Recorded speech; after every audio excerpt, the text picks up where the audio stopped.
Hello students, welcome back to the YouTube channel. તો last time આપણે જે છેલ્લી 4 કન્ડિશન હતી બરાબર, ઇમ્પેક્ટ ઓફ જેટની on a series of vanes, એની આપણે પહેલી 2 કન્ડિશન જોઈ દીધી હતી. Series of flat vertical plates અને series of flat inclined plates, બરાબર. તો આજે આપણે ઇમ્પેક્ટ ઓફ જેટની જે છેલ્લી 2 કન્ડિશન્સ છે એ જોઈશું, અને એની પછીનો ટોપિક ટાઈપ્સ ઓફ ફ્લો એ આપણે આ લેક્ચરમાં આપણે સેશનમાં આપણે કવર કરશું, બરાબર. તો સ્ટાર્ટ કરીએ આપણે. તો જે થર્ડ જે છે કન્ડિશન ઇમ્પેક્ટ ઓફ જેટની on a series of flat plates, એ જે થશે impact of jet on a series of curved vanes when jet strikes at the centre.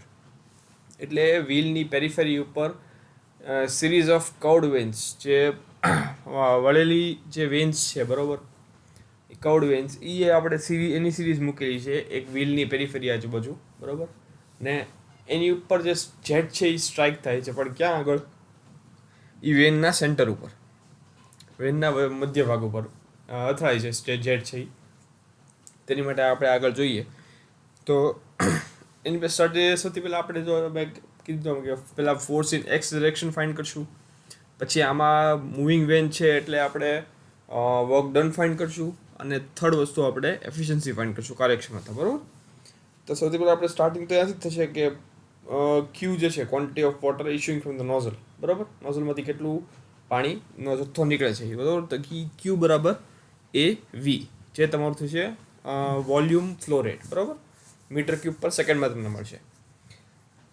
તો આમાંથી આપણે હવે આપણને મળ્યો કે વોલ્યુમ ફ્લો રેટ કેટલો આપણને મળ્યો છે વોટરનો, કેટલો વોલ્યુમ પાણીનો જથ્થો છે એ જેટમાંથી નોઝલમાંથી નીકળે છે, બરાબર. હવે આપણે જો એ માસમાં જોતું હોય કેજીના ફોર્મમાં, તો આપણે આ જે ક્યુ બરાબર એવી છે એને આપણે એની સાથે આપણે રો મલ્ટીપ્લાય કરવું પડે. રો શું છે? તમારી ડેન્સિટી ઓફ વોટર, બરાબર. એ તમે મલ્ટીપ્લાય કરો એટલે તમને માસ ઓફ વોટર મળી, અને માસ ફ્લો રેટ કેજી પર સેકન્ડમાં, બરાબર.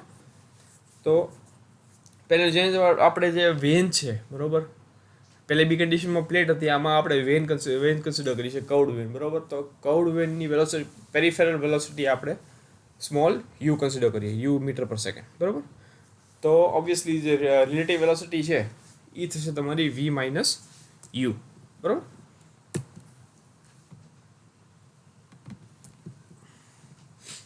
તો પહેલાંની જેમ જ તે આપણે ઇમ્પલ્સ મોમેન્ટમ પ્રિન્સિપલ લગાડીએ force in x direction, x દિશામાં ફોર્સ કેટલો લાગે છે જેટથી એ ફાઇન્ડ કરવા માટે, બરાબર. તો એફએક્સ બરાબર રો ગુણ્યા ક્યુ કાઉન્ટ્સમાં V inward minus V outward in x direction. X દિશામાં ઇનવર્ડ વેલોસિટી કેટલી છે અને બહાર નીકળતી વેલોસિટી કેટલી છે એ આપણે અહીંયા આગળ મૂકવાની છે, બરાબર. તો આ કન્ડિશનમાં તમારી ઇનવર્ડ વેલોસિટી થશે વી માઇનસ યુ, અને આઉટવર્ડ વેલોસિટી થશે, કેમ કે હવે વેન છે એ કર્વડ છે એટલે સ્ટ્રેટ તો નહીં નીકળે, બરાબર. વર્ટિકલ કે હોરિઝોન્ટલ ડાયરેક્શનમાં જેટ જે છે એ બહાર નહીં નીકળે, એ એંગ્યુલર ફોર્મમાં નીકળશે, બરાબર. કદાચ જે હોરિઝોન્ટલ એક્સિસ છે, આડી એક્સિસ, એની સાથે કંઈક ખૂણો બનાવીને નીકળશે બહાર જેટ જે છે એ, બરાબર. એ જેટ જે બહાર નીકળતી જેટ છે એ હોરિઝોન્ટલ એક્સિસ સાથે થોડો ઘણો ક્યાંક એંગલ બનાવતી હશે. તો એ એંગલનું આપણે જો એક્સ ડિરેક્શનમાં આપણે હોરિઝોન્ટલ આપણે કમ્પાઉન્ડ કન્સિડર કરીએ તો આપણને મળશે થશે વી માઇનસ યુ કોસ થીટા, બરાબર. તો તમારી ઇનવર્ડ વેલોસિટી થઈ વી માઇનસ યુ, અને આઉટવર્ડ વેલોસિટી થશે વી માઇનસ યુ કોસ થીટા, બરાબર. પણ અહીંયા આગળ આપણે માઇનસ લગાડશું, શું કામ? કેમ કે જે ઇનવર્ડ વેલોસિટી છે, અંદર જતી જેટની વેલોસિટી ને બહાર નીકળતી જેટની વેલોસિટી છે, બંને વિરુદ્ધ દિશામાં છે, ઓપોઝિટ ડિરેક્શનમાં. એટલે અહીંયા આગળ આપણે વી આઉટમાં આપણે લખશું minus V minus U cos theta, બરાબર. તો માઇનસ આ માઇનસને કાઉન્સની અંદર માઇનસ છે, માઇનસ માઇનસ પ્લસ થઈ જાય ગુણાકાર, બરાબર. અને આ જે વી માઇનસ યુ છે એને આપણે કોમન કાઢી લઈએ, બંનેમાં સેમ છે એટલે. તો આપણને છેલ્લે એફએક્સની વેલ્યુ આપણને મળશે, ફોર્સ ઇન એક્સ ડિરેક્શનની વેલ્યુ મળશે રો એ વી કાઉન્સમાં વી માઇનસ યુ કાઉન્સમાં 1 પ્લસ કોસ થીટા, બરાબર. આ તમારું થયું ફોર્સ ઇન એક્સ ડિરેક્શન. આની પરથી આપણે વર્ક ડન ફાઇન્ડ કરશું કે કાર્ય કેટલું થાય છે. તો વર્ક ડન બરાબર એફએક્સ ગુણ્યા યુ, જે પેરીફેરલ વેલોસિટી છે વેનની, બરાબર. તો ફાઇનલી તમને વર્ક ડનની વેલ્યુ પણ મળશે એફએક્સની આપણે વેલ્યુ હજી હમણાં ફાઇન્ડ કરી, કેટલી મળી? રો એ વી કાઉન્સમાં વી માઇનસ યુ ગુણ્યા કાઉન્સમાં 1 પ્લસ કોસ થીટા, બરાબર, ને એને ગુણ્યા યુ. આ તમારું થયું ઇક્વેશન 52 વર્ક ડનનું for series of curved vanes when jet strikes at the centre, બરાબર. અને ફાઇનલી આપણે ફાઇન્ડ કરશું એફિશિયન્સી કેટલી, કાર્યક્ષમતા કેટલી છે. તો એફિશિયન્સીની જે ઇક્વેશન, એફિશિયન્સીનું જે સૂત્ર છે એ બધા માટે સેમ રહેશે. વર્ક ડન છેદમાં ઇનપુટ કાઇનેટિક એનર્જી કેટલી છે, બરાબર. તો ઈટા બરાબર વર્ક ડન છેદમાં input kinetic energy.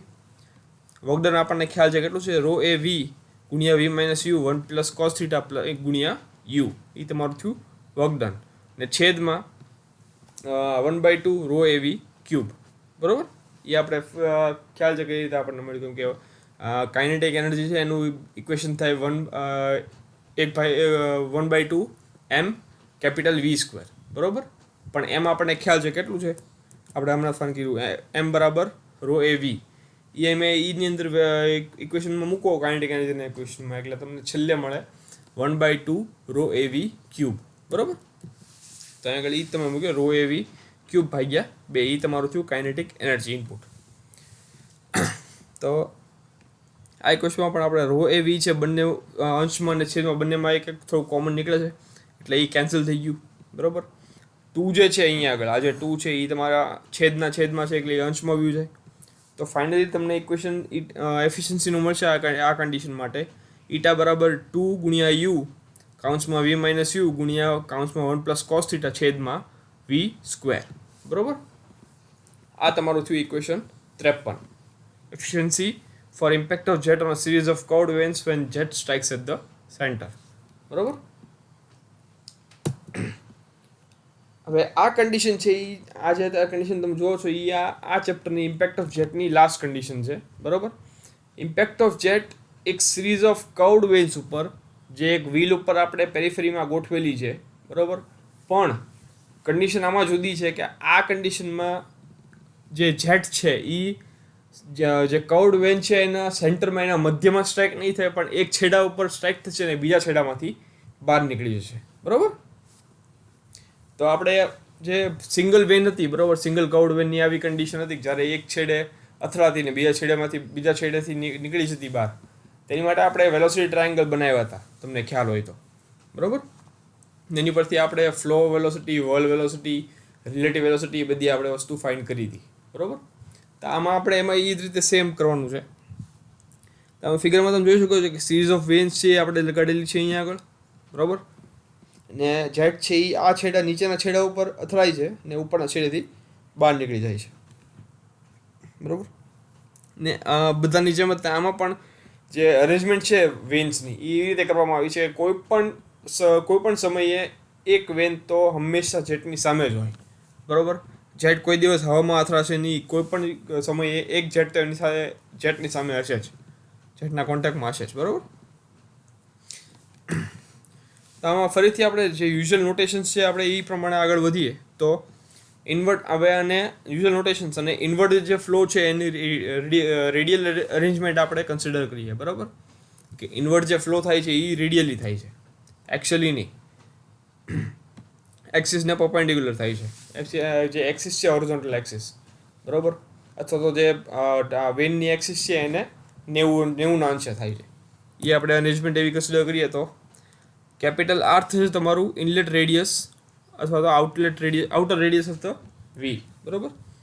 Capital R તમારું થશે, આ જે આર છે તમારું થશે ઇનલેટ રેડિયસ અથવા તો outer radius of the wheel, બરાબર. વ્હીલનું બાહ્ય રેડિયસ. અને R1 થશે તમારું આઉટલેટ રેડિયસ, કે જ્યાંથી તમારું જે જેટ છે એ બહાર નીકળી જાય છે, એ આઉટલેટ રેડિયસ છે. અને બીજા શબ્દોમાં આંતરિક રેડિયસ વ્હીલનું, બરાબર. ઓમેગા થશે તમારી એંગ્યુલર વેલોસિટી, બરાબર. તો અહીંયા પેરિફેરલ વેલોસિટી છે તમારી થશે યુ બરાબર ઓમેગા આર, બરાબર. હવે આ જે છે, બરાબર, ઓમેગા એને આપણે તમે એંગ્યુલર વેલોસિટી છે એનું ઇક્વેશન થશે 2πn/60, બરાબર. 2πn છેદમાં 60 એ આ એંગ્યુલર વેલોસિટીનું ઇક્વેશન થયું. તો યુની વેલ્યુ પેરિફેરલ વેલોસિટી છે, ઇનલેટ પેરિફેરલ વેલોસિટી એ તમારી થઈ 2π/r છેદમાં 60 મીટર પર સેકન્ડમાં. અને અહીં આગળ એન જે છે એ શું દર્શાવે છે? કેપિટલ એન, વ્હીલના આરપીએમ, કેટલા આરપીએમ થાય છે જેટના કારણે, બરાબર. અને સેમ આપણે આઉટલેટની આપણે પેરિફેરલ વેલોસિટી ફાઇન્ડ કરીએ તો એ થશે તમારી એંગ્યુલર વેલોસિટી ગુણ્યા આઉટલેટ રેડિયસ, બરાબર. તો આમાં પણ થશે 2π/r1 છેદમાં 60 મીટર પર સેકન્ડ, બરાબર. તો ઇનલેટ અને આઉટલેટ બંનેની પેરિફેરલ વેલોસિટી આપણને અહીંયા આગળ મળી ગઈ છે. તો અહીંયા પહેલાંની જેમ એમ છે તમારું માસ ફ્લો રેટ થશે વોટરનું, અને એમ બરાબર ρAV kg પર સેકન્ડ, બરાબર. ને જે ફિગરમાં બતાવ્યું છે એ પ્રમાણે આપણે વેલોસિટી ટ્રાયેંગલ આપણે ડ્રો કરી લીધા, બરાબર. તો અહીંયા આગળ તમે ખ્યાલ આવશે કે જે ટેન્જન્શિયલ ડિરેક્શનમાં જે સ્પર્શક, જે ટેન્જન્શિયલ ડિરેક્શન કઈ થાય કે સ્પર્શકની જે દિશા થાય, બરાબર. સ્પર્શકની દિશામાં મોમેન્ટમ તમારું ઇનલેટનું કેટલું છે, વેનની ટીપે સ્પર્શકની દિશામાં તમારું મોમેન્ટમ કેટલું છે એ તમારે મેળવવું હોય તો એમ ગુણ્યા VW, બરાબર. એમ ગુણ્યા વોલ વેલોસિટી. અને આ જે એ તમારું મોમેન્ટમ છે, માસ ગુણ્યા વેલોસિટી, એમ ગુણ્યા VW. ને આ જે મોમેન્ટમ તમને મળ્યું એનું તમારે મોમેન્ટ ફાઇન્ડ કરવું હોય, બરાબર, તો એ તમને મળશે એમ ગુણ્યા VW ગુણ્યા કેપિટલ R, બરાબર, ઇનલેટનું. કેમ કે ઇનલેટ જે છે તમારું આઉટર રેડિયસ છે. અહીંયા તમને ખ્યાલ છે કે ઇનલેટ રેડિયસ જે છે એ તમારું આઉટર રેડિયસ છે વ્હીલની. તો ઇનલેટના મોમેન્ટનો મોમેન્ટ ફાઇન્ડ કરવા માટે એમ ગુણ્યા VW ગુણ્યા R. અને આવી જ રીતે મોમેન્ટમ જે છે આઉટલેટના મોમેન્ટમનું મોમેન્ટ આપણે ફાઇન્ડ કરવું હોય, similarly moment of momentum at outlet, આ તમારે ઇનલેટનું મળ્યું, આઉટલેટનું તમને મળશે એમ ગુણ્યા VW1 ગુણ્યા કેપિટલ R1, બરાબર. તો બંને મોમેન્ટ તમને મળી ગયા, ઇનલેટ અને આઉટલેટના બંનેના. હવે ટોર્ક તમારે ફાઇન્ડ કરવો હોય કે ટોર્ક કેટલો લાગે છે, બરાબર, તો એ કઈ મળશે? ટોર્ક બરાબર change in moment of momentum. મોમેન્ટમાં કેટલો ચેન્જ આવે છે એટલો તમારો ટોર્ક જનરેટ થશે આ વ્હીલમાં, બરાબર, આ કન્ડિશનમાં. તો T બરાબર એમ V ગુણ્યા VW ગુણ્યા R minus M VW1 R1, બરાબર. હવે તમને ખ્યાલ આવશે કે ચેન્જ ઇન મોમેન્ટમ જો હોય તો આપણે નેગેટિવ માઇનસ કરવું પડે, બાદબાકી કરવી પડે, બરાબર. પણ અહીંયા આગળ આપણે એમ જે ઇનલેટની છે, બરાબર, ઇનલેટનો મોમેન્ટ છે આપણે પ્લસ લીધો છે, પણ આઉટલેટનો મોમેન્ટ છે આપણે માઇનસ લીધો છે. શું કામ? કેમ કે બંનેની જે દિશા છે આઉટલેટ અને ઇનલેટના મોમેન્ટની, બંનેની દિશા વિરુદ્ધ દિશામાં છે, બરાબર. એટલે અહીંયા આગળ આપણે જે આઉટલેટનો જે મોમેન્ટ છે, બરાબર, બહાર નીકળતો મોમેન્ટ એ આપણે માઇનસ લીધો છે. એટલે એમ VWR minus M VW1 R1, બરાબર. તો આ માઇનસ ને કાઉન્સની અંદર માઇનસ પ્લસ થઈ જાય, બરાબર. અને એમ જે છે માસ ફ્લો રેટ એ બંનેમાં કોમન છે, બંને ટર્મ્સમાં, બરાબર. તો એ કોમન નીકળી જાય. તો T છેલ્લે તમે ટોર્કનું વેલ્યુ ઇક્વેશન મળશે T બરાબર એમ VWR પ્લસ VW1 R1. તો આ તમને ટોર્ક મળી ગયો, બરાબર. તો આ કન્ડિશનમાં તમારે આ જે કન્ડિશન છે તમારી કર્વડ વેન્સની, કે જ્યાં આગળ એક છેડે જેટ સ્ટ્રાઇક થાય છે અને બીજા છેડેથી નીકળી જાય છે, એમાં તમને ફોર્સ નહીં મળે, એમાં તમારે ટોર્ક ફાઇન્ડ કરવાનું છે. આ એક જ કન્ડિશન છે જેમાં તમારે ટોર્ક મેળવવાનો રહેશે, બરાબર. હવે ટોર્ક તમને ફાઇન્ડ મળી ગયો અહીંયા એમ T બરાબર એમ છેદમાં VWR વત્તા VW1 R1, બરાબર. હવે આપણે વર્ક ડન ફાઇન્ડ કરવાનું છે, કેટલું કાર્ય થાય છે, બરાબર. તો વર્ક ડન બરાબર ટોર્ક ગુણ્યા એંગ્યુલર વેલોસિટી, બરાબર. તો વર્ક ડન બરાબર, હવે ટોર્કની તમને વેલ્યુ ખબર છે કેટલી છે, એમ VWR પ્લસ VW1 R1 ગુણ્યા એંગ્યુલર વેલોસિટીનું આ ટર્મ, બરાબર. આ જે એંગ્યુલર વેલોસિટીનો સિમ્બોલ છે આપણે અંદર જે કાઉન્ટ્સ છે એમાં આપણે ગુણી નાખીએ. તો એમ ગુણ્યા VWR ઓમેગા વત્તા plus VW1 R1 omega, but omega R બરાબર યુ. તમને અહીંયા આગળ ખ્યાલ છે કે પેરિફેરલ વેલોસિટી આપણને મળી હતી કેટલી હતી? યુ બરાબર એંગ્યુલર વેલોસિટી ગુણ્યા ઇનલેટ રેડિયસ, બરાબર. તો એવી જ રીતે હવે આ તો આ આર ઓમેગા છે ને R1 ઓમેગા છે, એની જગ્યાએ આપણે યુ ને U1 લખી શકીએ, બરાબર, કેમ કે અહીંયા પેરિફેરલ વેલોસિટી ઇનલેટ ને આઉટલેટ બંને આપણે ફાઇન્ડ કરી તો ઓમેગા R1 ઓમેગા R1, બરાબર. તો આપણને શું મળશે છેવટે? આર ઓમેગાની જગ્યાએ યુ લખશું ને R1 ઓમેગાની જગ્યાએ U1 લખશું, બરાબર. તો વર્ક ડન આપણને મળ્યું એમ કાઉન્ટ્સમાં UVW પ્લસ U1 VW1. આ તમારું થયું વર્ક ડનનું ઇક્વેશન. આ તમારું થયું ઇક્વેશન 54. પણ આ ઇક્વેશન કઈ કન્ડિશન માટે થયું? જ્યારે બીટા એંગલ જે છે, બરાબર, આઉટલેટનો એંગલ જે છે, જે એંગલે જેટ બહાર નીકળે છે, બરાબર, આઉટલેટનો એંગલ, એ તમારો આ બીટા એંગલ છે તમારો 90 ડિગ્રી કરતાં ઓછો હોય તો. પણ જો ઇન કેસ આ જે બીટા એંગલ છે તમારો એ 90 ડિગ્રી કરતાં વધારે થઈ જાય તો શું થાય? તો તમે જે આઉટલેટની જે દિશા છે, બરાબર, એ તમારી કમ્પ્લીટલી ઓપોઝિટ થઈ જાય, આ દિશામાં આગળ વધી. પછી જો બીટા તમારો 90 ડિગ્રી કરતાં વધારે હોય તો આ દિશામાં છેદ છે તમારો બહાર નીકળે. તો એ કન્ડિશનમાં તમે જો તો ઇનલેટની અને આઉટલેટની બંનેની દિશા સેમ થઈ ગઈ, બરાબર, બંને દિશામાં કાંઈ ચેન્જ ન હોય, બંને દિશા સેમ થઈ ગઈ. તો એ કન્ડિશનમાં આપણને ઇક્વેશન મળશે વર્ક ડન બરાબર એમ છે ગુણ્યા UVW માઇનસ U1 VW1, બરાબર, જો બીટાનો એંગલ 90 ડિગ્રી કરતાં વધારે હોય તો. આ ઇક્વેશન તમારું થયું 55. તો આ 54 ને 55 બંનેને તમે ભેગું કરો તો આપણને વર્ક ડનનું ઇક્વેશન ફાઇનલી શું મળે? વર્ક ડન બરાબર એમ કાઉન્સમાં UVW plus or minus U1 VW1, બરાબર. એટલે પ્લસ જો બીટા, અને આ ઇક્વેશનનો યુઝ તમારે બીટા એંગલ ઉપરથી તમારે નક્કી કરવાનું રહેશે કયા ઇક્વેશનનો તમારે ઉપયોગ કરવાનો. જો બીટા એંગલ છે તમારો 90 ડિગ્રી કરતાં તમને ઓછો આપેલો હોય તો પ્લસ વાપરવાનું, અને બીટા એંગલ તમારો 90 ડિગ્રી કરતાં વધારે આપેલો હોય તો માઇનસ વાપરવાનું, બરાબર.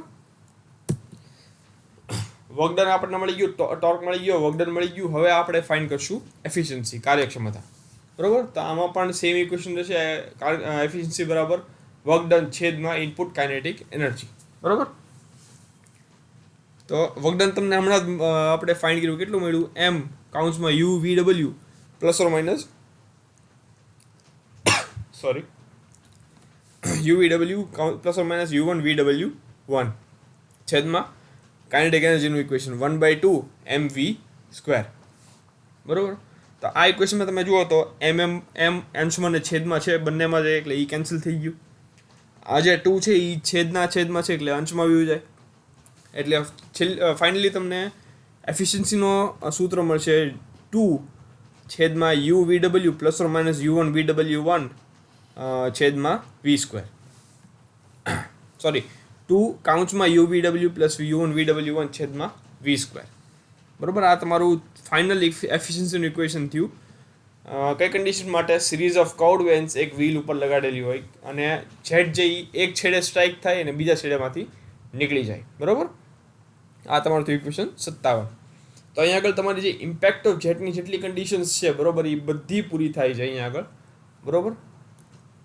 તો આગળ વધીએ આપણે નેક્સ્ટ ટોપિકમાં. હવે ટાઈપ્સ ઓફ ફ્લુઇડ ફ્લો, બરાબર. ફ્લુઇડ, હવે આપણે ફ્લુઇડની જેટલી કેરેક્ટરિસ્ટિક હતી ઘણી બધી આપણે જોઈ લીધી છે કે કઈ કેરેક્ટરિસ્ટિક હોય, શું હોય. પણ હવે આપણે એ જોવાનું છે કે ફ્લુઇડના ફ્લો કેટલા ટાઈપના હોય, કેટલી અલગ અલગ રીતે કોઈ પણ ફ્લુઇડ છે એ વહે, બરાબર, ફ્લો કરે, બરાબર, એ આપણે જોવાનું છે. તો અહીંયા આગળ અલગ અલગ 8 ટાઈપના જે ક્લાસિફિકેશન આપેલા છે. સૌથી પહેલું છે સ્ટડી એન્ડ અનસ્ટડી ફ્લો, પછી છે uniform and non uniform flow, ત્રીજું છે 1, 2 એન્ડ 3 ડાયમેન્શનલ ફ્લો, ચોથું છે રોટેશનલ એન્ડ ઇરરોટેશનલ ફ્લો, પાંચમું છે લેમિનાર એન્ડ ટર્બ્યુલન્ટ ફ્લો, છઠ્ઠું છે કોમ્પ્રેસિબલ એન્ડ ઇનકોમ્પ્રેસિબલ ફ્લો, સાતમું છે આઇડિયલ એન્ડ રિયલ ફ્લો, અને આઠમું છે પ્રેશર એન્ડ પ્રેશરલેસ ફ્લો, બરાબર. તો આ બધી કન્ડિશન આપણે એક એક કરીને બધી જે ટાઈપ્સ છે આપણે જોઈએ એક કરીને, બરાબર. સૌથી પહેલું છે સ્ટડી એન્ડ અનસ્ટડી ફ્લો, બરાબર. તો સૌથી પહેલાં સ્ટડી ફ્લો જોઈએ. સ્ટડી ફ્લો કોને કહેવાય? કે ફ્લુઇડ એવો ટાઈપનો ફ્લુઇડ ફ્લો કે જેમાં ફ્લુઇડની જેટલી કેરેક્ટરિસ્ટિક્સ છે, જેટલા ગુણધર્મ છે, જેમ કે એની વેલોસિટી, એનું પ્રેશર, એની ડેન્સિટી, બરાબર, એ બધું છે એ ટાઈમ સાથે એમાં આ બધી પ્રોપર્ટીઝમાં આ બધી બધા જેટલા ગુણધર્મ છે, બરાબર, વેલોસિટી, પ્રેશર, ડેન્સિટી, એમાં સમય સાથે કોઈ પણ જાતનો કાંઈ ચેન્જ ન આવે, બરોબર, સમય સાથે એ હંમેશા સ્થિર રહે, કાંઈ જાતનો કાંઈ ફેરફાર ન આવે આ બધી પ્રોપર્ટીઝમાં, આ બધી આ ગુણધર્મોમાં, બરોબર. તો એવા ફ્લોને કહેવાય સ્ટડી ફ્લો, બરોબર. કે કોઈ પણ સમયે આ બધા જે ગુણધર્મ છે ફ્લુઇડના, ડેન્સિટી, પ્રેશર, વેલોસિટી, એમાં કોઈ પણ જાતનો કાંઈ ચેન્જ ન આવે, કાંઈ ફેરફાર ન થાય, એ સ્થિરની સ્થિર જ રહે એની વેલ્યુ, આ બધા પ્રોપર્ટીઝની વેલ્યુ, બરોબર. એવા ફ્લુઇડ ફ્લોને કહેવાય સ્ટડી ફ્લો, બરોબર. અને આની ઉપરથી તમે આ જે ફ્લુઇડ ફ્લો, આ જે સ્ટડી ફ્લો છે એનું જો તમારે મેથેમેટિકલ રૂપમાં તમારે લખવું હોય તો અહીંયા નીચે તમને આપેલું જ છે કે del V by del T for x Y Z બરાબર 0, del P by del T for x Y Z બરાબર 0, અને del P by del rho by del T for x Y Z બરાબર 0, બરાબર. એ ટૂંકમાં કોઈ પણ પોઈન્ટ એક આપણે કન્સિડર કરીએ એક્સ વાય ઝેડ, રેન્ડમ કોઈ પણ એક્સ વાય ઝેડ પોઈન્ટ ફ્લુઇડના ફ્લોમાં, બરોબર. તો એ પોઈન્ટ ઉપર વિથ રિસ્પેક્ટ ટુ ટાઈમને ધ્યાનમાં રાખીને કાંઈ પણ જાતનો આ ત્રણેય જે છે પ્રોપર્ટીઝ એમાં કાંઈ ચેન્જ નથી આવતો, વેલોસિટી, પ્રેશર અને ડેન્સિટીમાં, બરોબર. તો એને કહેવાય સ્ટડી ફ્લો. તો આના એક્ઝામ્પલ ક્યાં થાય કે flow through a constant cross sectional area pipe at constant rate. એક એવો પાઇપ કે જેનો ક્રોસ સેક્શન છે એ શરૂઆતથી લઈને અંત સુધી સેમ રહે, બરોબર, એના ક્ષેત્રફળમાં કાંઈ ચેન્જ ન આવે, એવું પાઇપ ને એમાંથી જે ફ્લુઇડ છે એ ફ્લો થતો હોય કોન્સ્ટન્ટ રેટ, એમાં એના રેટમાં જે ફ્લો રેટ છે એમાં પણ કાંઈ ચેન્જ નથી આવતો, બરોબર. એ એક એક્ઝામ્પલ થાય સ્ટડી ફ્લોનું. બીજો એક ઉદાહરણ થાય flow of water in a discharge pipeline when centrifugal is running at uniform rotational speed, બરોબર. ડિસ્ચાર્જ પાઇપલાઇનમાંથી વોટરનો ફ્લો કે જ્યારે સેન્ટ્રીફ્યુગલ પંપ છે એ યુનિફોર્મ રોટેશનલ સ્પીડે એ સેમ કોઈ પણ કાંઈ ફેરફાર વગર સેમ સ્પીડે ફર્યા કરે, સેન્ટ્રીફ્યુગલ પંપ છે એ ત્યારે ડિસ્ચાર્જમાંથી જે પાણી નીકળે, બરોબર, ડિસ્ચાર્જની લાઇનમાંથી જે પાણી બહાર નીકળે એને તમે સ્ટડી ફ્લો કહી શકો, બરોબર. તો આ બંને એક્ઝામ્પલ છે સ્ટડી ફ્લોના. નેક્સ્ટ છે અનસ્ટડી ફ્લો. તો એ સ્ટડી ફ્લોનું એક્ઝેક્ટ એની વિરુદ્ધ દિશામાં છે, અને એનું એક્ઝેક્ટ ઓપોઝિટ હશે કે ટાઈમ સાથે જ્યારે આ જેટલી પ્રોપર્ટીઝ હતી, વેલોસિટી, પ્રેશર અને ડેન્સિટી, એમાં ચેન્જ આવ્યા રાખે, બરોબર, સેમ કોન્સ્ટન્ટ ન રહે ને ફેરફાર આવ્યા રાખે એમાં, તો એવા ફ્લુઇડ ફ્લોને કહેવાય અનસ્ટડી ફ્લો, બરોબર.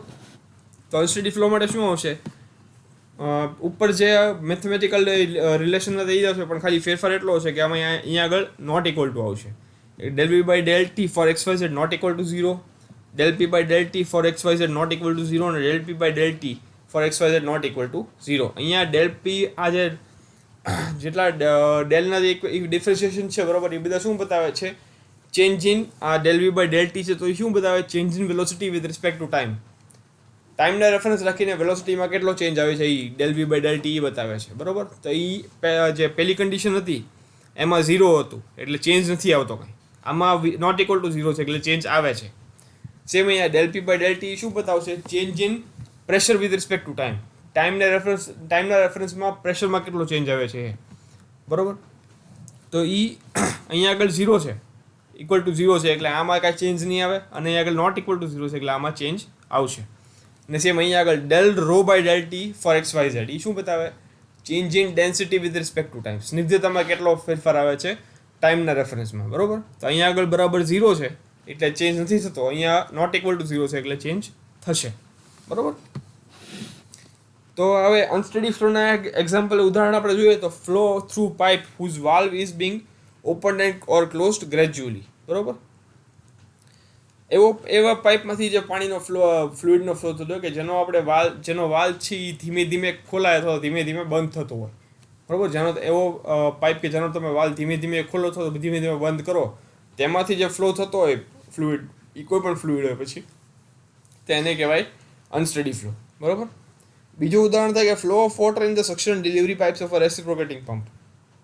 રેસિપ્રોકેટિંગ પંપના સક્શન અને ડિલિવરી પાઇપ્સમાંથી જે ફ્લો થાય પાણીનો એને કહેવાય અનસ્ટડી ફ્લો, બરાબર. તો આ સ્ટડી અને અનસ્ટડી ફ્લો પહેલી કન્ડિશન જોઈ લીધી. હવે આપણે આગળ વધીએ. નેક્સ્ટ છે યુનિફોર્મ અને નોન યુનિફોર્મ ફ્લો. તો સૌથી પહેલાં યુનિફોર્મ ફ્લો જોઈ લઈએ. તો એવો ફ્લુઇડ ફ્લો કે જેમાં કોઈ પણ ટાઈમે ફ્લુઇડની વેલોસિટી છે, બરાબર, એને આપણે સ્પેસના સંદર્ભમાં કોઈ પણ જાતનો કાંઈ ચેન્જ ન આવે, બરાબર. જે સ્પેસમાં એ ફ્લો થાય છે એ સ્પેસને રેફરન્સ રાખીને એ સ્પેસને આપણે એના સંદર્ભમાં કોઈ પણ જાતનો કાંઈ વેલોસિટીમાં કાંઈ ચેન્જ નથી આવતો કોઈ પણ ટાઈમે, બરાબર, એને કહેવાય યુનિફોર્મ ફ્લો. અહીંયા આગળ આપણે ટાઈમ ધ્યાનમાં નથી લીધો. અહીંયા આગળ જે velocity with respect change in velocity with respect to space, બરાબર, જે સ્પેસમાં એ ફ્લો કરે છે એ સ્પેસને આપણે ધ્યાનમાં લીધી છે, બરાબર, કે કઈ સ્પેસ ઉપર અથવા તો કઈ સપાટી ઉપર એ ફ્લો થાય છે, બરાબર, એને આપણે ધ્યાનમાં લીધી છે અહીંયા આગળ. તો અહીંયા એમ કહેવા માગે છે બેઝિકલી કે સપાટી કોઈ પણ હોય, જો ફ્લુઇડ એમાં એ કોઈ પણ સપાટી પર ફ્લો થતી હોય એને વેલોસિટીમાં કાંઈ ચેન્જ ન આવે, બરાબર, કોઈ પણ કોઈ પણ ટાઈમે તમે જુઓ તો એ ફ્લુઇડના જે ફ્લો છે એની જે ગતિ છે એ સેમ રહે, બરાબર, થ્રુ આઉટ. તો એને કહેવાય યુનિફોર્મ ફ્લો. તો યુનિફોર્મ ફ્લોનું જે ઇક્વેશન છે તમારે જો મેથેમેટિકલ ટર્મ્સમાં તમારે લખવું હોય ગાણિતિક રીતે તો એ તમે કઈ રીતે લખો? Del V by del S for T equal to constant is equal to 0. Time તમારો કોઈ પણ કોન્સ્ટન્ટ છે, ટાઈમ તમારો આમાં કાંઈ ભાગ નથી ભજવતો, તો del V by del S, બરાબર, કે change in velocity with respect to space, બરાબર, કોઈ પણ ડિરેક્શનમાં તમે એનું ડિસ્પ્લેસમેન્ટ કરો ફ્લુઇડનું ફ્લોનું, બરાબર, એનો કાંઈ ફેરફાર જગ્યામાં ફેરફાર કરો પણ એના વેલોસિટીમાં કાંઈ ચેન્જ ન આવે, એની ગતિમાં કાંઈ ચેન્જ ન આવે, તેને કહેવાય યુનિફોર્મ ફ્લો. તો del V by del S for T equal to constant is equal to 0. આ ઇક્વલ ટુ 0 છે એટલે તમને બતાવશે કે ભાઈ વેલોસિટીમાં કાંઈ ચેન્જ આવતો નથી, બરાબર. તો આના ઉદાહરણ થશે ફ્લો થ્રુ અ straight pipe having constant cross section area flow between parallel plates, બરાબર. સ્ટ્રેટ પાઇપમાંથી પાણીનો ફ્લો જેનો ક્રોસ સેક્શન એરિયા છે એ કોન્સ્ટન્ટ છે, બરાબર, એમાં કાંઈ એરિયામાં કાંઈ ફેરફાર નથી થતો પાઇપનો.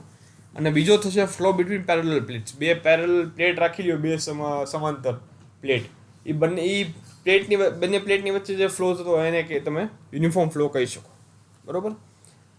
સેકન્ડ આપણે જોઈએ નોન યુનિફોર્મ ફ્લો.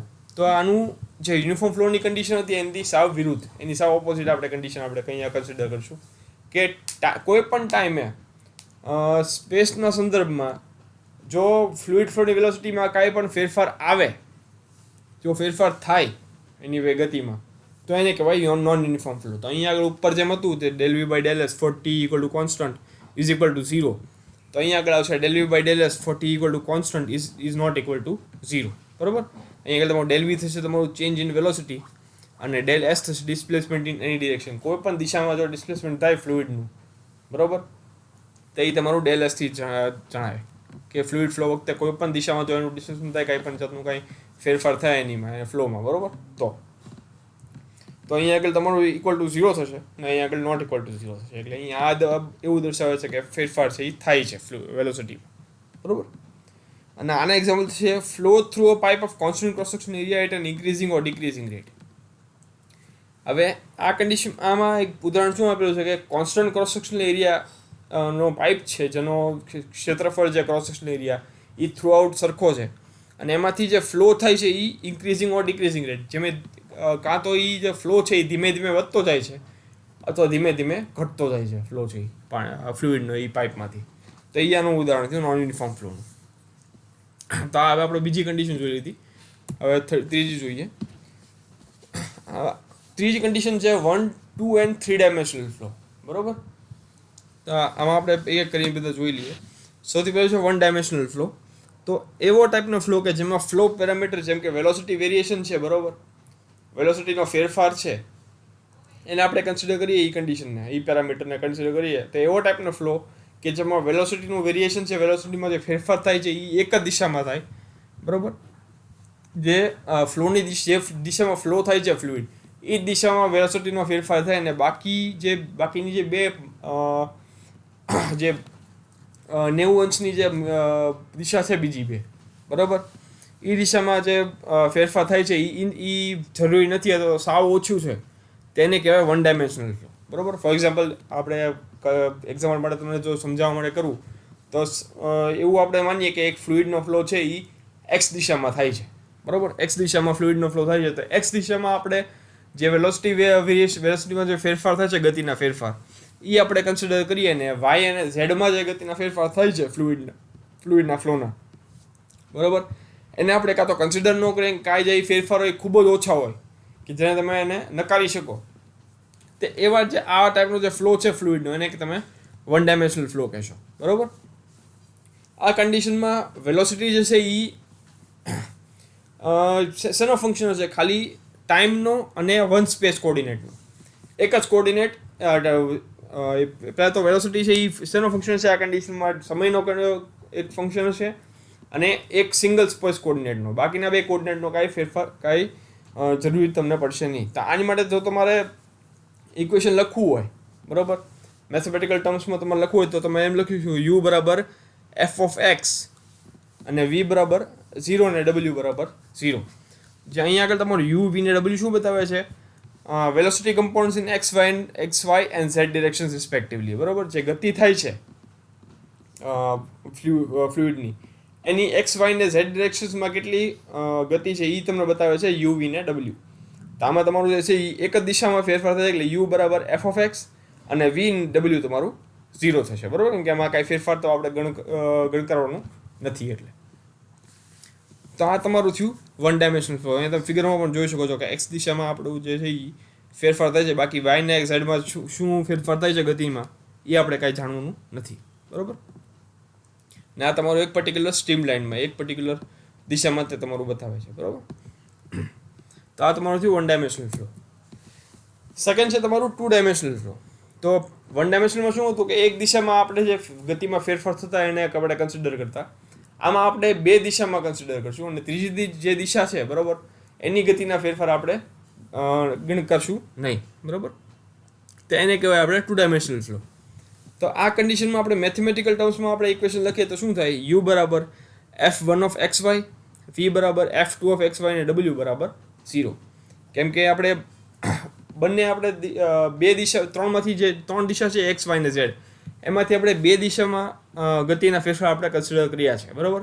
એટલે યુ ને વી બંને કન્સિડર કરવા આપણે, કેમ કે યુ છે એ તમારી એક્સ દિશામાં જે ગતિ છે એ બતાવે છે અને વી છે તમારી વાય દિશામાં તમારી ગતિ છે એ બતાવે છે, બરાબર. એટલે યુ ને વી બંને 0 નહીં હોય અને બંને ઇક્વેશન છે બંને જે યુ અને વી છે બંને ફંક્શન હશે એક્સ અને વાયના બંનેના, કેમ કે બંને દિશામાં ગતિના ફેરફાર આપણે કન્સિડર કર્યા છે એક્સ અને વાયમાં. તો યુ છે એ પણ એક્સ અને વાયનો ફંક્શન હશે અને વી છે એ પણ એક્સ અને વાયનો ફંક્શન હશે અને ડબલ્યુ થશે 0, કેમ કે એમાં કાંઈ ગતિનો ફેરફાર ને ગતિ આપણે કન્સિડર ત્રીજી દિશામાં આપણે કરવાની નથી.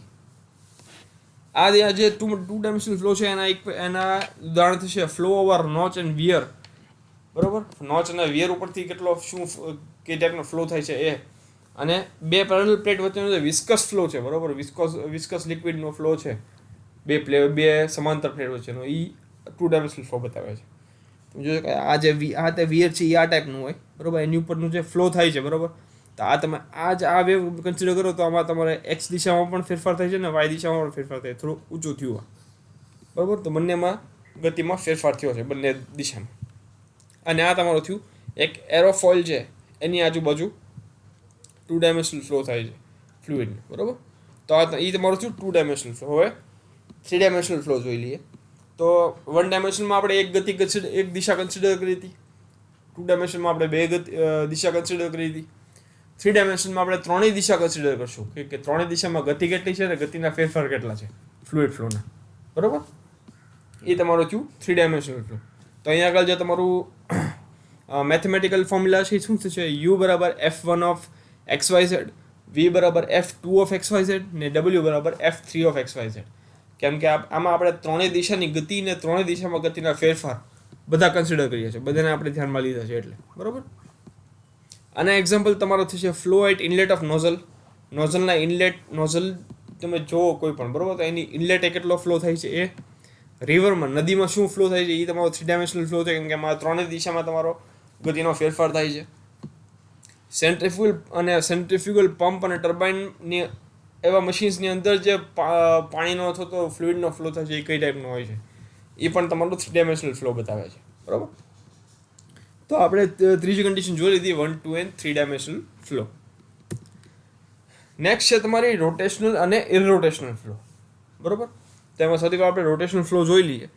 તો એવો ટાઈપનો ફ્લો કે જેમાં ફ્લુઇડ પાર્ટિકલ્સ છે, બરાબર, એ એક સ્ટ્રીમ લાઇન અથવા તો એક ફ્લોની જે લાઇન છે, બરાબર, એમાં તો એ દિશામાં તો ફ્લો કરે જ છે એ ફ્લો લાઇનની દિશામાં, પણ સાથે સાથે પોતાના જે ફ્લુઇડના પાર્ટિકલ્સ છે બરાબર, એ જે ફ્લુઇડ પાર્ટિકલ્સ એ પોતાના સ્ટ્રીમ લાઇન ઉપર જો ફ્લોની લાઇન જે છે એમાં તો ફ્લો કરે જ છે, પણ સાથે સાથે એ જે ફ્લુઇડ પાર્ટિકલ્સ છે એ પોતાના જે માસ છે, પોતાના જે દળ છે એનું જે સેન્ટર છે, માસનું સેન્ટર, એની આજુબાજુ પણ રોટેટ કરે છે બરાબર. તો એવા ફ્લોને કહેવાય રોટેશનલ ફ્લો, કે એ ભાઈ જે દિશામાં ફ્લુઇડને વહેવાનું છે એ દિશામાં એ ફ્લુઇડના પાર્ટિકલ્સ વહેવાના જ છે, પણ સાથે સાથે પોતાના જે માસ સેન્ટર છે ફ્લુઇડ પાર્ટિકલ્સના માસ સેન્ટર એની આજુબાજુ પણ ગોળ ગોળ ફરે છે બરાબર.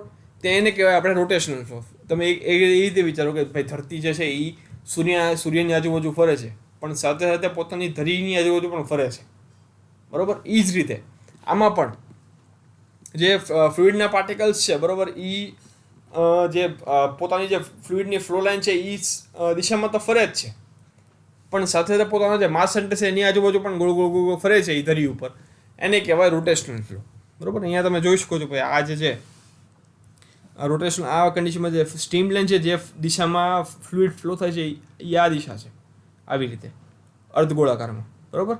તો આ તમારો જે ફ્લુઇડ પાર્ટિકલ છે V1 V2 બરાબર, એ આ દિશામાં આગળ તો વધવાનો જ છે, પણ સાથે સાથે આ જે પોઈન્ટ છે બરાબર, એ એનો ફ્લુઇડ એ જે પાર્ટિકલ છે એનો માસ સેન્ટર છે, એ માસ સેન્ટરની આજુબાજુ પણ એ રોટેટ થાય છે. આ માસ સેન્ટરની આજુબાજુ પણ રોટેટ થતો થતો આગળ વધે છે બરાબર. તે આ જે છે એને કહેવાય રોટેશનલ ફ્લો બરાબર. તેની સામે ઇરરોટેશનલ ફ્લો અહીંયા આગળ બતાવેલો છે, કે આમાં ખાલી જે ફ્લુઇડ પાર્ટિકલ્સ છે એ ખાલી જે પોતાનો જે સ્ટ્રીમ લાઇન છે, જે ફ્લોની લાઇન છે એ દિશામાં વહે છે, અને પોતાના માસ સેન્ટરની આજુબાજુ ને ધ્યાનમાં રાખીને ગોળ નહીં ફરે માસ સેન્ટરની આજુબાજુ, એને કહેવાય ઇરરોટેશનલ ફ્લો બરાબર. તો આમાં એ ફિગરમાં તમે બતાવી જોઈ શકો છો કે જે ફ્લો લાઇન છે એમાં તો એમાં ફરશે ફ્લુઇડ પાર્ટિકલ, પણ પોતાની જે માસ સેન્ટરની ધરી છે એની આજુબાજુ નહીં ફરે બરાબર. એમાં સીધા આગળ વધશે, એટલે એને કહેવાય ઇરરોટેશનલ ફ્લો. તો આના જે એક્ઝામ્પલ છે ઇરરોટેશનલ ફ્લોના એ થશે જે વોશ બેસિનની અંદર તમે જ્યારે જે નીચે ડ્રેનનો જે હોલ જેમાંથી પાણી બધું બહાર નીકળી જાય ભેગું ન થવા દે બરાબર, એમાં તમે ક્યાંક જો પાણી ભરાઈ ગયું હોય બરાબર, અથવા તો જે નીચેનો જે ડ્રેન હોય જ્યાંથી પાણી બધું બહાર નીકળતું હોય ગટરમાં જતું હોય, એ જો બ્લોક થઈ ગયો, તમે ક્યારેક જો બહુ પાણી ભરાઈ જાય પછી એક વોલપુલ, એક બાઉન્ડર જેવું જનરેટ થાય નાનું ઊમતું બેઝિનની અંદર, વોશ બેસિનની અંદર બરાબર. તો એ તમારું થયું એ રોટેશનલ ફ્લો. બીજું છે સેન્ટ્રીફ્યુગલ પંપનું જે કેસિંગ છે એમાં જે પાણીનો ફ્લો થાય એ તમારું ઇરોટેશનલ ફ્લો થાય બરાબર.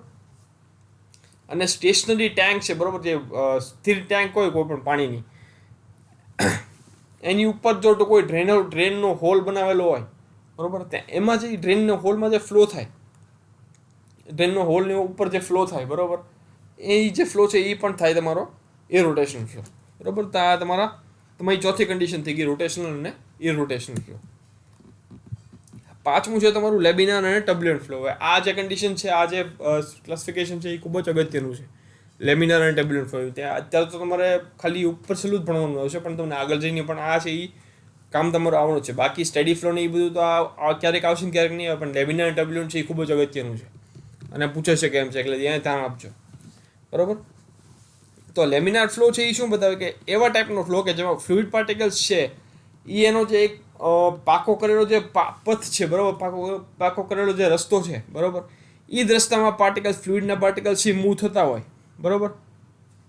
અને શરૂઆતથી લઈને અંત સુધી જે પોઝિશનમાં એને ફ્લો થવાનું સ્ટાર્ટ કર્યું હોય ફ્લુઇડના પાર્ટિકલ્સે, એ પહેલેથી લઈને છેલ્લે સુધી એ જ પોઝિશનમાં ફ્લો કરે, એની પોઝિશનમાં કાંઈ ચેન્જ ન આવે બરાબર, એને કહેવાય લેમિનાર ફ્લો. સોરી બરાબર. તો આમાં શું થાય આ લેમિનાર ફ્લોમાં કે ફ્લુઇડ પાર્ટિકલ્સ છે એ એકબીજાને ક્રોસ ન કરે, જે સ્થિતિમાં અથવા જે પોઝિશને એને ફ્લુઇડના પાર્ટિકલ્સે ફ્લો સ્ટાર્ટ કર્યું હોય એ જ પોઝિશનમાં ફ્લો થયા રાખે પહેલેથી લઈને છેલ્લે સુધી, અને જે ફ્લુઇડ પાર્ટિકલ્સ એકબીજા સાથે અથડાઈને અથવા એકબીજાને ક્રોસ ન કરે બરાબર. એ જે એક પર્ટિક્યુલર પાથ જે છે જે પાથ ઉપર પહેલે છેલ્લે સુધી ફ્લો કરે કાંઈ પણ જાતના કાંઈ ચેન્જ અને પોઝિશનમાં થયા વગર, એ જે પાથ છે બરાબર, જે રસ્તો છે એને કહેવાય સ્ટ્રીમ લાઇન અથવા તો વિસ્કસ ફ્લો બરાબર. એ સ્ટ્રીમ લાઇન ઉપર જ તે ફ્લુઇડ પાર્ટિકલ છે એ ફ્લો કરશે, બીજી કોઈ ફ્લુઇડ પાર્ટિકલના સ્ટ્રીમલાઇનમાં એ એન્ટર થશે નહીં, પોતાની જ સ્ટ્રીમલાઇનમાં વયા રાખશે, બરાબર. તો હવે લેમિનાર ફ્લો છે હવે એ ક્યારે જનરેટ થાય? લેમિનાર ફ્લો છે એ એક સ્મૂથ પાઇપમાં જનરેટ થાય નીચેના જે ફેક્ટર્સ આપેલા છે એના કારણે. કે પહેલો ફેક્ટર શું છે કે જ્યારે ફ્લુઇડ ફ્લોની વેલોસિટી છે પાઇપમાં એ ઓછી હોય ત્યારે, બરાબર. બીજી કન્ડિશન, જ્યારે ફ્લુઇડની વિસ્કોસિટી, બરાબર, એ ખૂબ જ વધારે હોય ત્યારે. ત્રીજી કન્ડિશન, જ્યારે સ્મૂથ આપણે જે પાઇપમાં પાણી ફ્લો થાય છે એનો ડાયામીટર ખૂબ જ નાનો છે, જેમ કે કેપિલરી ટ્યુબ હોય તો, બરાબર, જેનો ડાયામીટર ખૂબ જ નાનો છે એ. અને ચોથું કે એ જે ફ્લુઇડ છે, બરાબર, ફ્લુઇડનો ફ્લો છે એનો રેનોલ્ડ્સ નંબર છે એ 2000 કરતાં ઓછો હોય તો, બરાબર. તો આ 4 કન્ડિશન છે જેના કારણે લેમિનાર ફ્લો છે એ જનરેટ થાય સ્મૂથ પાઇપમાં. હવે તમને એ આવશે ભાઈ ચોથો જે કન્ડિશન છે એમાં તમને ખ્યાલ ક્વેશ્ચન ઊભો થશે કે રેનોલ્ડ્સ નંબર કોને કહેવાય, બરાબર. એ આગળ જઈને તમને સમજાવીશું, બરાબર. તો સેકન્ડ આપણે જોઈ લઈએ ટર્બ્યુલન્ટ ફ્લો. તો લેમિનાર ફ્લોમાં આપણે શું વાત કરી હતી કે કોઈ પણ ફ્લુઇડ પાર્ટિકલ હોય પોતાની જે સ્ટ્રીમ લાઇન છે, પોતાનો જે રસ્તો છે ફ્લોનો, બરાબર, એ રસ્તો મૂકીને બીજા કોઈ રસ્તામાં નહીં જાય. જે રસ્તામાં એને ફ્લુઇડ ફ્લો સ્ટાર્ટ કર્યું હોય, શરૂઆત કરી હોય વહેવાની, એ જ રસ્તે એ વહ્યા રાખશે, એનામાં એની પોઝિશનમાં કાંઈ ચેન્જ નહીં આવે. તો બીજી બાજુ ટર્બ્યુલન્ટ ફ્લોમાં શું થાય કે એમાં કાંઈ ફિક્સ રસ્તો જે ફ્લુઇડ પાર્ટિકલ્સ ફોલો ન કરે, એ આડી આવડી કોઈ પણ રીતે ફ્લો થયા રાખે, પહેલેથી લઈને છેલ્લે સુધી કોઈ પણ દિશામાં ફ્લો થઈ શકે, બરાબર. તો આ ટાઈપના ફ્લોને કહેવાય ટર્બ્યુલન્ટ ફ્લો. અને આ કન્ડિશનમાં ઓલા જે લેમિનાર ફ્લો હતી એ કન્ડિશનમાં જે પાથ ઉપર એક તો એ ફિક્સ કરેલું હોય ફ્લુઇડ પાર્ટિકલ એ જ પાથ પર વહે ને પ્લસ એના વેલોસિટીમાં કોઈ પણ ખાસ ચેન્જ આવશે નહીં, બરાબર. બહુ નકારાત્મક ચેન્જ, બહુ નકારવા જેવો ચેન્જ આવશે, ખૂબ જ ઓછો ચેન્જ આવશે એમાં. જ્યારે આ કન્ડિશનમાં જે છે એક તો પોતાના પાથ ઉપર કાંઈ જ ફ્લુઇડ પાર્ટિકલ્સ આગળ નહીં વધે, આડાવાળા કોઈ પણ રીતે આગળ વધશે, અને પ્લસ કોન્સ્ટન્ટલી એની આ કન્ડિશનમાં એની ફ્લુઇડ પાર્ટિકલ્સની વેલોસિટીમાં, ગતિમાં ફેરફાર આવ્યા રાખશે, બરાબર. અને આના કારણે છે ઘણીવાર એડીસ છે કે નાના જે કહેવાય ને કે વેવ્સ જે છે એ જનરેટ થતા હોય પાઇપની અંદર, જેને લીધે ઘણીવાર એનર્જીના લોસીસ પણ થતા હોય કે ગતિ આઈડી જનરેટ થાય, કહેવાય ને વેવ જનરેટ થાય બહુ હાઈ. તો ઘણીવાર એવું બને કે જે ફ્લુઇડ પાર્ટિકલ્સની જે ગતિ આપણે જોતી હોય આપણને ન મળે, ગતિ છે એ ઘટી જાય, તેના કારણે ઘણી બધી વાર એનર્જી લોસ પણ થતો હોય છે, બરાબર. તો ટર્બ્યુલન્ટ ફ્લોના જે છે એ ઉદાહરણ કયા છે કે ફ્લડ ઇન રિવર, નદીમાં જ્યારે પૂર આવે ત્યારે જે એ પાણીનો જે વ્યવહાર થાય એ કોઈ પણ એક પર્ટિક્યુલર સ્ટ્રીમ લાઇનમાં નથી થતું. એ જે પાણીનો જે પૂર આવ્યો હોય નદીમાં એ કોઈ પણ દિશામાં જશે, બરાબર. તો એ બીજું discharge of smoke in to the atmosphere, chimney તમારે ઘરે કોઈ ચીમની હોય તો તમે કોઈ કહેવાય ને કે ઇન્ડસ્ટ્રીની ચીમની જોઈ હોય, બરાબર. તો એ ચીમનીમાંથી જે ધુમાડો નીકળતો એ કંઈ એક પર્ટિક્યુલર દિશામાં નથી આગળ વધવાનો, એ આડોઅવળો જ જશે વાતાવરણની અંદર, બરાબર. એ કંઈ એવું નહીં પર્ટિક્યુલર એક સીધી દિશામાં જ જશે, એ આડાવાળા કોઈ પણ દિશામાં જઈ શકે. અને ત્રીજું ઉદાહરણ છે high velocity flow in large size of conduit, બરાબર.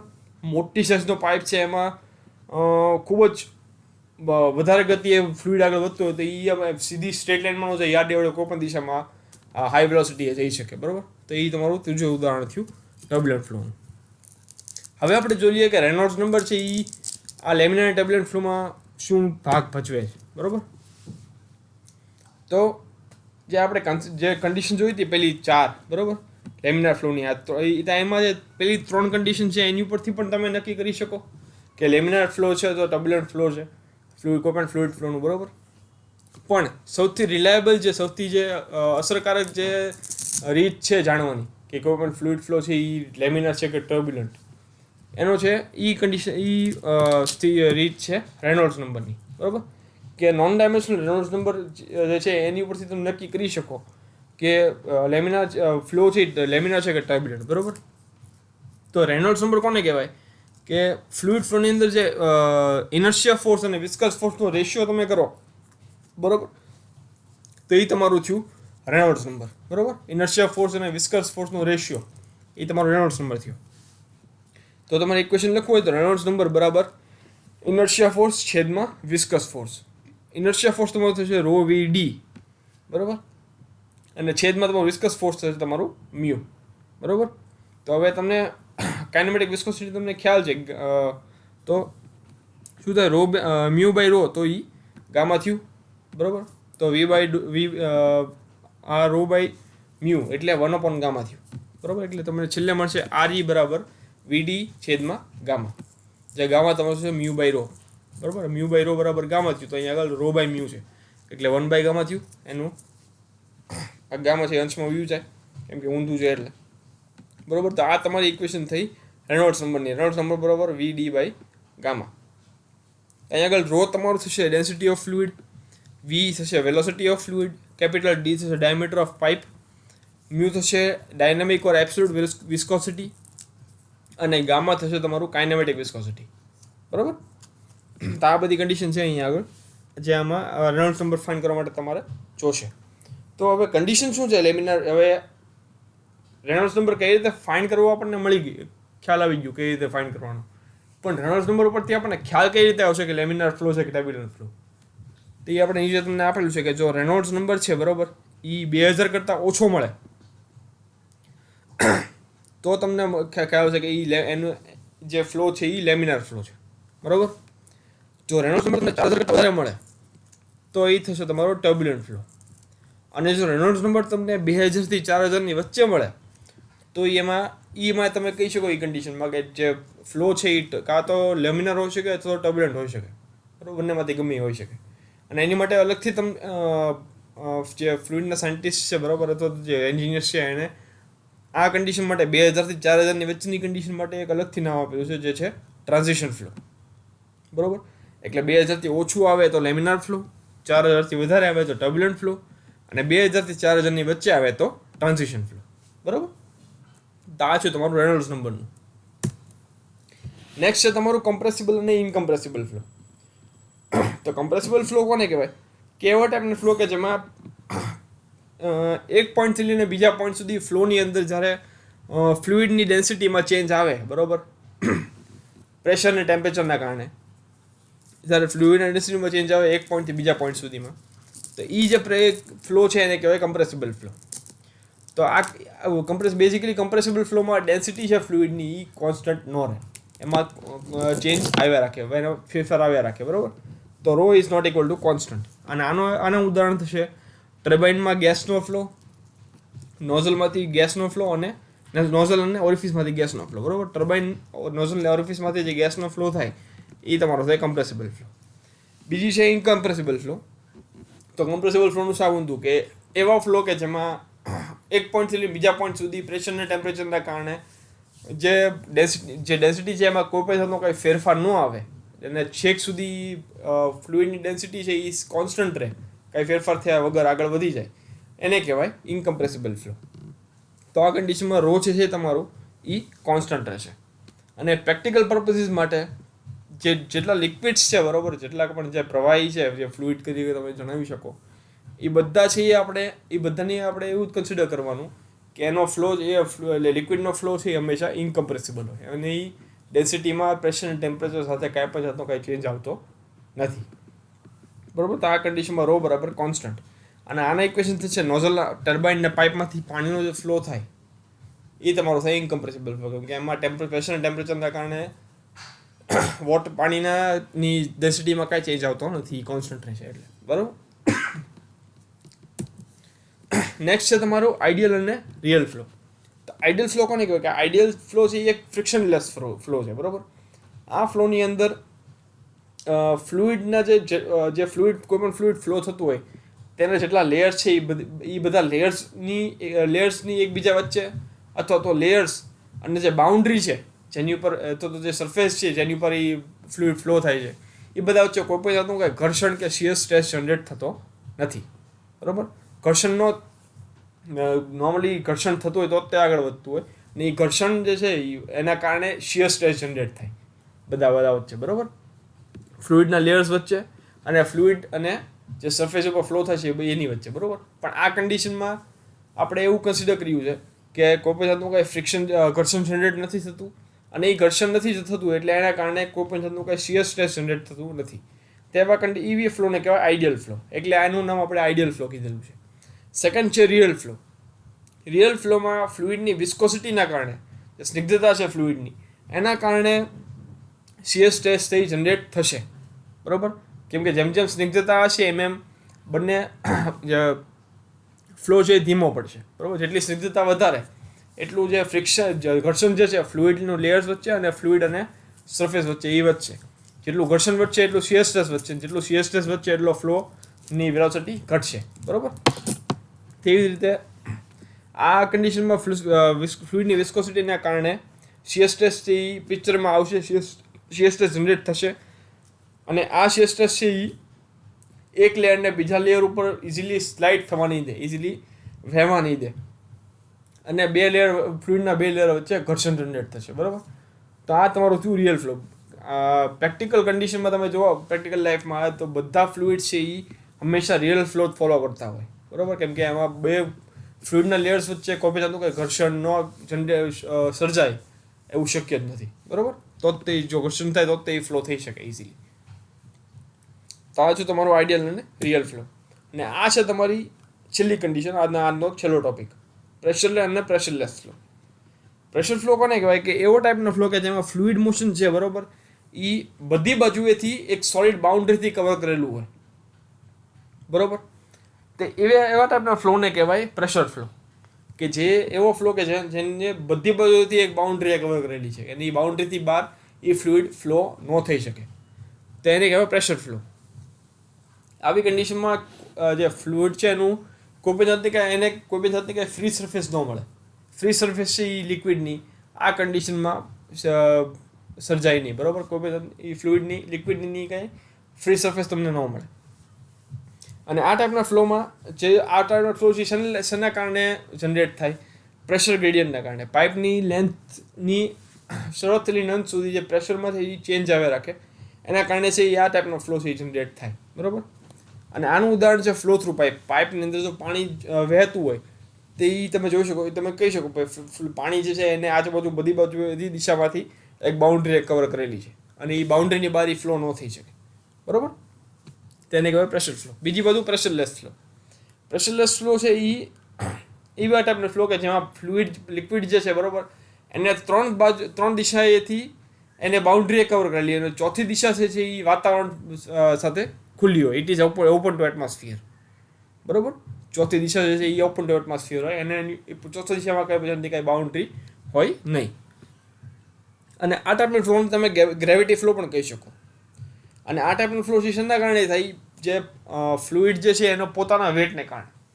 જે પ્રેશર ફ્લો હતો એમાં પ્રેશર જે ગ્રેડિયન્ટ જનરેટ થતું, બરાબર, પ્રેશર જે ચેન્જ જનરેટ થતો એક પોઈન્ટથી લઈ બીજા પોઈન્ટ સુધી, એના કારણે ફ્લો થતો. આ પ્રેશરલેસ ફ્લોમાં જે ફ્લો જનરેટ થશે એ થશે પાણી જે ફ્લુઇડ છે અથવા લિક્વિડ છે એના પોતાના વેટના કારણે. બરાબર, આનું કન્ડિશન છે ફ્લો ઇન ઓપન ચેનલ અને રિવર. નદી જે છે, બરાબર, નદી તમે જુઓ તો એને ત્રણેય દિશામાંથી એક બાઉન્ડ્રી છે, પણ ઉપરની જે દિશા છે, બરાબર, ઉપરનું જે સરફેસ છે ત્યાં આગળ કોઈ પણ જાતની કાંઈ બાઉન્ડ્રી નથી, કાંઈ બંધન નથી, એટલે એ છે ઓપન ટુ એટમોસ્ફિયર છે ઉપરની દિશા. તો એમાં જે ફ્લો થાય એ તમારો પ્રેશરલેસ ફ્લો હોય. અને પાર્શિયલી ફિલ્ડ પાઇપલાઇન કે જે પૂરેપૂરી ભરેલી ન હોય, થોડી ઘણી ભરેલી હોય, બરાબર, તેમાં એ એટમોસ્ફિયર છે એ ઉપરનું જે સરફેસ છે એ ઓપન ટુ એટમોસ્ફિયર હોય, તો એને પણ તમે પ્રેશરલેસ ફ્લો કહી શકો. બરાબર, તો સ્ટુડન્ટ્સ, આજનો આપણો વિડીયો અહીંયા આગળ આપણે પૂરો કરીએ. આઈ હોપ તમને આ વિડીયો ગમ્યો હશે. જો તમને ગમ્યો હોય તો પ્લીઝ લાઇક કરજો. જો તમને કોઈ પણ જાતનો કોઈ ડાઉટ જનરેટ થયો હોય તો કોઈ વસ્તુ ન સમજાણી હોય તો નીચે કોમેન્ટ સેક્શનમાં મને લખીને જણાવજો. બરાબર, વધારે વધારે વિડીયો તમારા ફ્રેન્ડ સુધી શેર કરજો. તો તમારા ફ્રેન્ડ્સે હજી સબસ્ક્રાઈબ ન કર્યું હોય મારી ચેનલને તેમને કહેજો કે સબસ્ક્રાઈબ કરે. અને ગાઈસ, દર વખતની વિડીયોની જેમ તમને ફરીથી કહીશ કે કોરોના વાયરસની જે મહામારી છે હજી પૂરી નથી થઈ. બરાબર, હજી કહેવાય ને કે ઇટ વેરી મચ એક્ઝિસ્ટ હજી છે આપણી વાતાવરણમાં. તો પ્લીઝ ગાઈસ, બને ત્યાં સુધી ઘરમાં રહ્યો. જો બહાર જવાની જરૂર પડે તો પોતાની પૂરી સેફટીનું ધ્યાન રાખો. માસ્ક પહેરીને, ગ્લવ્સ પહેરીને બહાર નીકળો. સેનિટાઈઝરની જાનની બોટલ્સ પોતાની સાથે રાખો. ટાઈમે ટાઈમે પોતાના હાથને સેનિટાઈઝ કરતા રહ્યો. ઘરે હોય તો ટાઈમે પોતાના હાથને ધોતા રહ્યો સાબુને પાણીથી 20 મિનિટ સુધી. બરાબર, ખોરાકની વાત કરું તો ખોરાક છે તમારો ગરમ લેવા, જ્યાં સુધી બને ત્યાં સુધી ખોરાક ગરમ લ્યો. ઠંડુ ખોરાક ટાળો. તમે ઘરે તમે બને ત્યાં સુધી બને એટલા ઉકાળા પીવો. તમારા બોડીની ઇમ્યુનિટી વધારો, જેની વજહથી તમે તમારા બોડીને તમારે કોરોના વાયરસ સામે લડવાની તમને શક્તિ મળે. બાકી તમારા જે જે સેશન જે કોન્ટેન્ટ છે તમારા સુધી આવું નવું સારું આનાથી વધારે સારું પહોંચાડવાની ટ્રાય કરતો રહીશ. By guys, finally stay home, stay safe, keep learning. Thank you.